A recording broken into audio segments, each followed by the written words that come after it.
Magandang umaga po mula dito sa Cherry Hill, New Jersey. Alas 10:30 po ng umaga, so magpre-breakfast tayo. Naririnig yung mga huni-huni ng ibon. Totoo po yan kasi dito sa backyard ko, sa likod ng bahay is makahoy. Let me show you. Ayan, dito po ang sa likod ng bahay ko. Ayan ang aking peach tree. Ang daming bunga. Ayan, ayan. See? Maraming kahoy. Ayan. So ngayon po, tayo'y nagbre-breakfast. Mayroon kape, sour cream, dalawang itlog na sunny side up, tsaka maliit na piraso ng challah bread. Maliit na laki sa screen. Anyway, so maraming salamat sa mga nanood tungkol sa pinag-usapan natin kagabi, kagabi ko, lumad, at talagang napakalaking education. But anyway, wag mo munang skip ang ads. Okay, I have a challenge para sa mga humahanga kay Barbie Cherry Ann. Ganito. So may mga nagko-comment na bakit daw hindi ako nag-sponsor.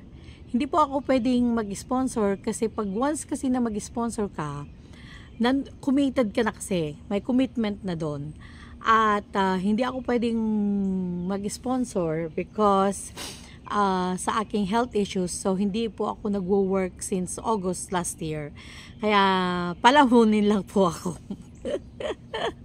Isa lang po akong dakilang palamunin.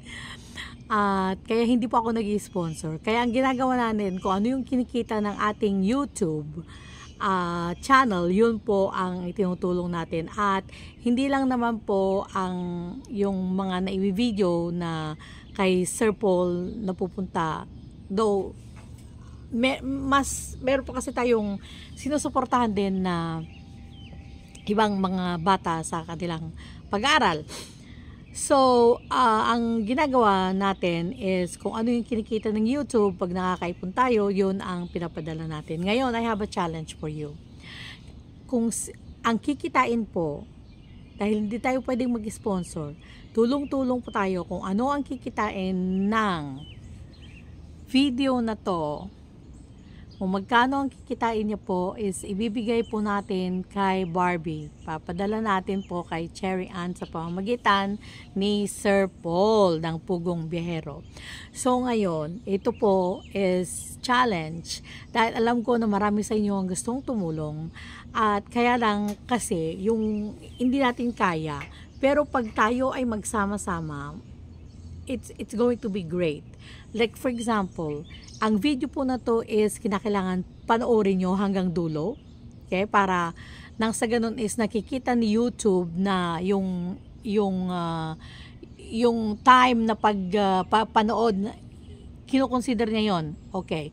Pangalawa, so tatapusin mo yung video. Pangalawa, huwag kang mag-skip ng ads. Pangatlo, kinakailangan mong i-like. Pang-apat, kinakailangan mong mag-engage, magsulat ka kahit heart lang, kahit ano, mag-engage ka, mag-comment ka. Kaya tinatanggap din natin yung mga hindi nanonood pero nagko-comment lang. Okay po yun. That's a big help too.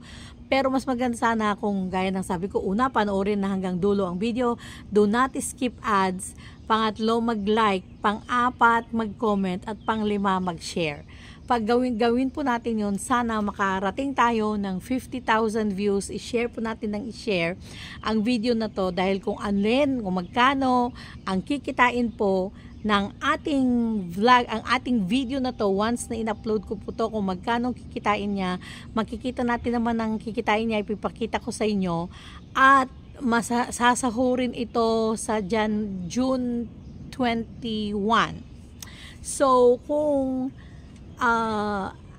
makakaabot tayo ng 50,000 na views, tapos yung talagang may engagement, may like, may pa-share, may comment, hindi ka nag-i-skip ng ads, tapos 50,000 views, malaki-laki po yung kikitain nun at malaking tulong po natin yon para sa pag-aaral ni Cherry Ann, na kahit hindi tayo mag-sponsor, pero tayo, kasama po kayo na mga nanonood, subscribers na humahanga kay Cherry Ann at naniniwala na kapag merong support ang bata is matatapos niya or malayo ang kanyang mararating. Kaya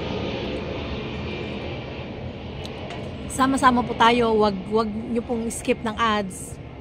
Paulit-ulit na lang po kung gusto niyo po talagang makatulong kay Cherry Ann. At I've been very transparent from the start. Transparent naman po tayo. Ipapakita ko sa inyo kung magkano talaga ang kikitain ng video na to. So, lahat tayo is humanga kahit first time lang nating makita si Cherry Ann sa first video na yon ni Sir Paul sa kanya is naanteg ang ating mga puso na nakita natin na may mga medals siya, no? So, ibig sabihin talaga, support lang talagang kailangan niya. Unang-una is, kinakailangan niya ng financial support. At napakalaking bagay yon kasi pag may financial support yung bata, hindi na siya mag-a-absent kasi meron siyang panggastos. Pangalawa is, hindi niya iisipin na wag na lang siyang papasok, tutulong na lang sa nanay niya para kumita, para magluto, kung ano-ano pa. Yung meron siyang peace of mind, so makaka-concentrate yung bata sa kanyang pag-aaral. At isa pa is kung alam niya na pag masaya ang nanay niya dahil hindi mamumroblema ang nanay niya sa pag-iisip kung saan kukuha ng kakainin o ng bigas o gano'n, yung malaking impact po yun sa psychological well-being or yung emotional well-being ng isang tao at lalo na sa isang bata na kagaya niya, lalo na dapat grade 6 na siya is hanggang grade 3 pa lang siya, no? Kaya hindi lang yon, talagang kinakailangan natin na mag full support tayo sa kanya kasi kagaya ng sabi niya, maraming nagbubuli, yung kulay niya masyadong maitim, yung nagkaroon ng problema sa tenga niya, at isa pa, ito sigurado ko mabubuli din siya because she's way past her age also, yung matanda na siya also para sa pasokan na grade 4 siya. So maraming bagay na pwede niyang ikalagpak or sumuko. Pero kung kayo po na nanonood na mga subscribers ni Sir Paul is nandun talaga yung malasakit ninyo. At yun, ang nakikita ko na paraan na kapag tayo ay magkaisa-isa at sumuporta sa bata sa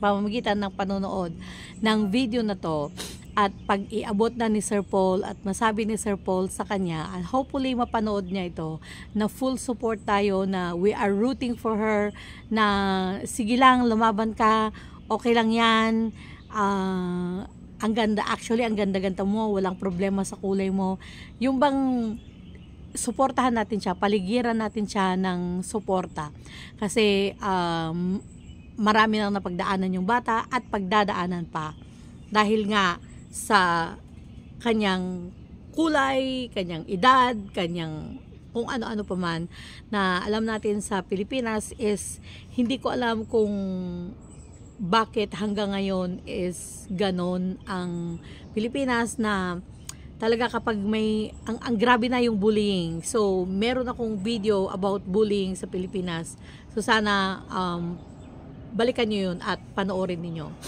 Kaya iyon ang nakakalungkot. Pero kung malaman ni Cherry Ann na marami tayo na pag once na ibigay ni Sir Paul ang kikitain ng video na to sa kanya at sasabihin sa kanya, ito maraming nagro-root sa'yo, maraming pumapalakpak sa'yo, maraming naniniwala sa'yo, maraming sumusuporta sa'yo, ito nagkaisa-isa sila, yung nag-ambag-ambag silang panoorin ang video para lang mabigyan ka ng support. So yun,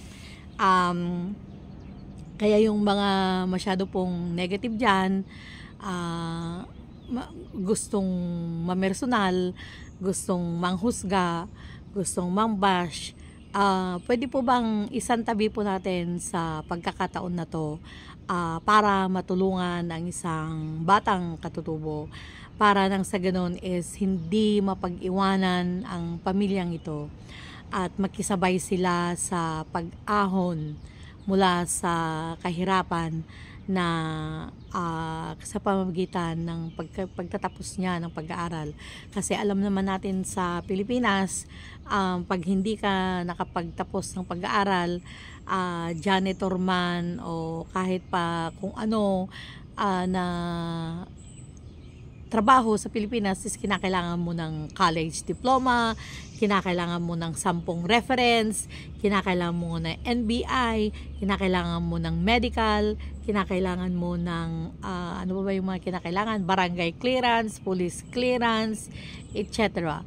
So, isa pa yun, no? Bakit kinakailangan mo pa ang dami-dami yung mga clearance na yun? Kasi kung once kasi na NBI clearance, ibig sabihin, okay ka na doon eh. Kasi national na yun eh. Ibig sabihin, wala kang kaso. Kasi kung for example, nagkakaso ka sa barangay, for sure na i-forward yan sa police. At kapag na criminal act, we're talking about criminal act. At kapag ikaw ay nagkakaso sa police, sigurado umakyat ka sa NBI. So yun, yung pahirapan na paghingi ng mga documents para lang ma-employ ang isang tao. Kaya ito lang ang pwede natin na i-support kay Cherry Ann, na tulungan natin siya na makapagtapos ng pag-aaral. So, thank you po. Sana po talaga panoorin nyo yung video to hanggang huli.